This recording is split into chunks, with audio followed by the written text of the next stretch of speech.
Hey, what's up everybody? I hope you all are doing absolutely fine. This is Rudraditya, and in this video I am going to talk about a very popular series of Oppo, which is the Oppo Reno series. And this time they launched Oppo Reno 6 and 6 Pro, and today I have the Oppo Reno 6 with me. Well, this phone is the first phone to use the MediaTek Dimensity 900 processor, and yeah, this phone is launched in India and the sale starts from 29th July. And this phone is available for 29,990 rupees. You can say 30,000 rupees for 8GB RAM and 128GB variant. So is this phone a right phone for you? Well, this is my 24 hours experience with the Oppo Reno 6, and this is definitely not a review video because in one day we can't do an in-depth review where we can cover each and everything in depth, obviously, but still I observed a lot of things and I want to share all those things with you so that you can at least decide your purchase decision, that whether you should buy this one or not. So yeah, make sure to watch the video till the end to know everything. And now, without wasting any time, let's start the video. Alright guys, so the first thing which I noticed about this phone is that when I hold the phone, it feels very much like iPhone 12, boxy design. Yeah, it's a rectangular and you can see there is no round curves, it's rectangular, and personally I like this design. It feels very good when you hold the phone, and also the width of the phone is not very huge, not very wide, so it fits perfectly into your palm. And also it's a lightweight phone. You will get a glass sandwich design which gives you a very premium feel. And as I was talking about weight, so yeah, this phone is just 182 grams with 7 point something millimeter thickness. So it's a thin phone, lightweight phone, and very comfortable to use. So when it comes to in-hand feel, this phone is very good.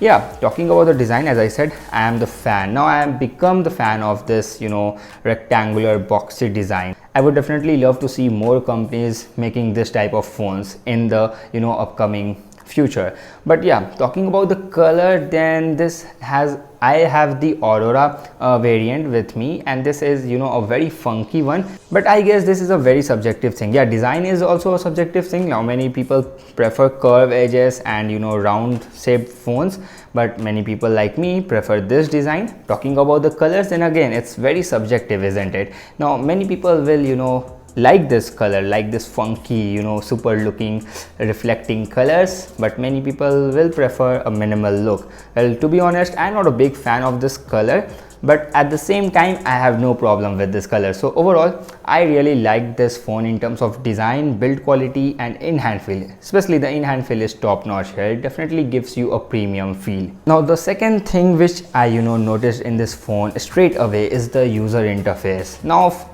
I'm using Oppo phone for the very first time. This is a fun fact, and I really feel refreshed. I mean, I felt like I was using something different even though it's an Android phone. So that's so cool. I mean, the features and the user interface is really different from what I am using. I'm using more cleaner UIs from last 1 year, like OnePlus and Google Pixel phones. So now that's why I switched from those phones to this, which is more customizable, more like definitely there are a lot of rang biranga cheese. So you can say that yeah, definitely I am feeling a lot of changes in the UI, which is actually good. Well, talking about the software, then overall I liked it. Well, it's too early to judge that how's the software. It's really too early to judge, but overall there are bloatwares. After all, it's Color OS, but still I am fine with this, especially with the types of customization features that you will get here is actually very appreciable, which I will talk more in the later part of the video. Well, talking about the display, then you will get a pre-applied screen protector here, which is actually very nice. Well, talking about the display protection, and I'm not aware about that what type of Corning Gorilla Glass or Dragon Tail protection is used here.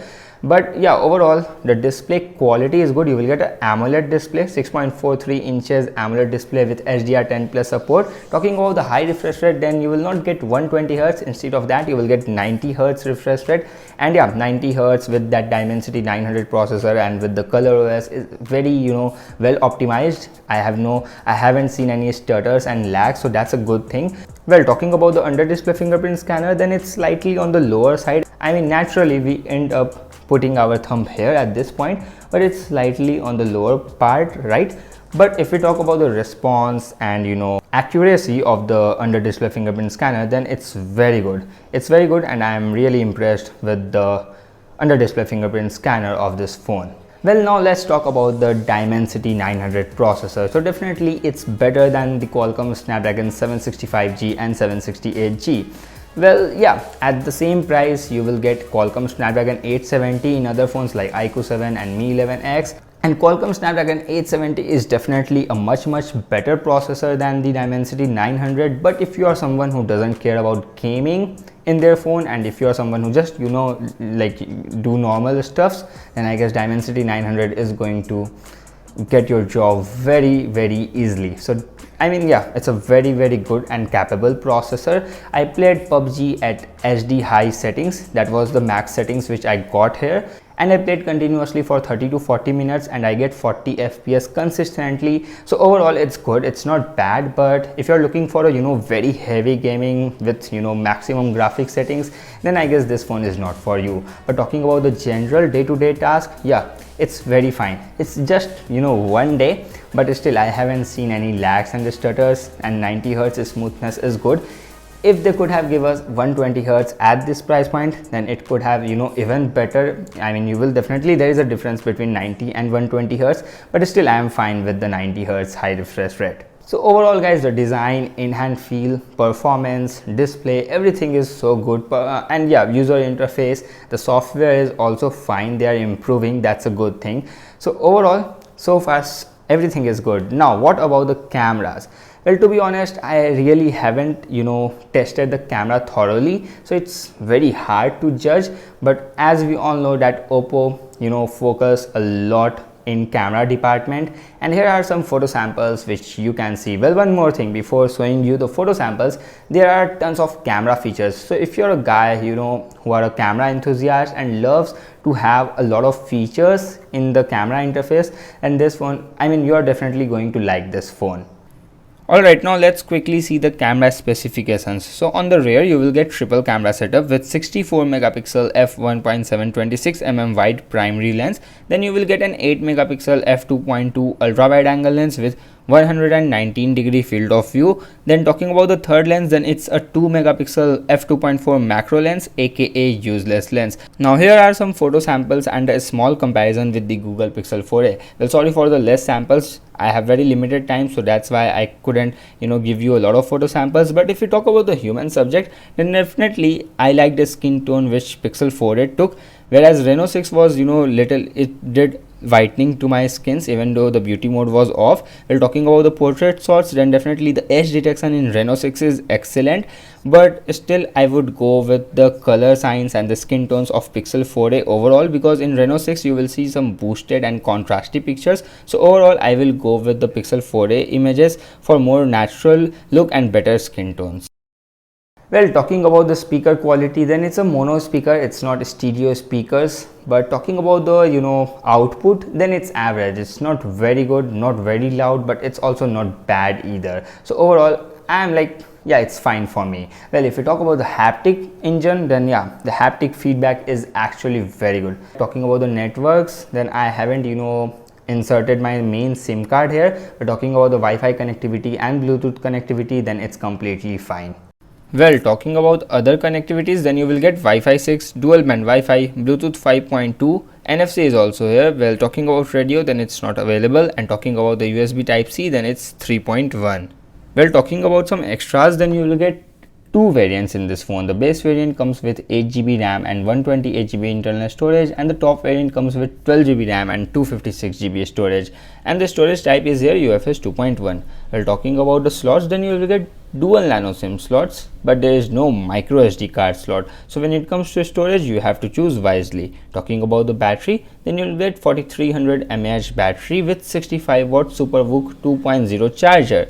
And trust me, the 65 watt charger is actually very good. I'm personally using this in my OnePlus 9R and I'm very happy with it. And talking about the headphone jack, then it's missing here.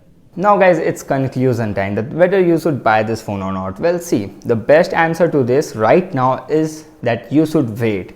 You should wait for OnePlus Nord 2 and then you can make your decision. And also feel free to ask me in the comment box after the launch of OnePlus Nord 2. You can ask me like which phone you should buy, and I can tell you, I can help you. And also OnePlus Nord 2 contents is also coming on my channel, so make sure to subscribe the channel and also turn that bell icon on. But even in general, if you talk about this phone, then this phone is not bad.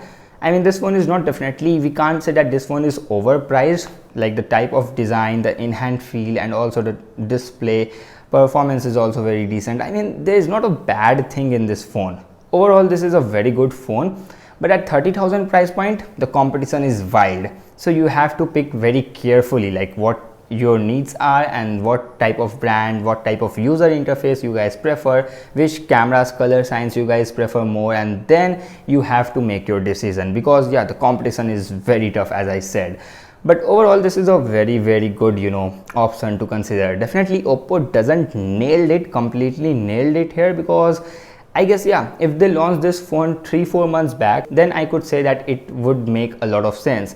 But yeah, because at that time there was not Mi 11X, iQOO 7, and also the not rumors, but also the confirmation of OnePlus Nord 2. So if this phone launched 3-4 months back, then definitely this phone is a very good recommendation. But right now you have to pick carefully. Well, that's been it. That's my 24 hours of experience with the Oppo Reno 6 5G smartphone. Talking about the 5G bands, then as of now, I am not aware how many 5G bands you are getting. If you will get 1 or 2 5G bands, then it's bad. If you are getting more than 5-6 bands, then thumbs up. So yeah, that's it. If you like the video, definitely smash the like button and also share this video with your friends. I will see you very soon in my next video. Until then, bye bye. Take care. Sorry for the sweat. It's too hot here. Can't help.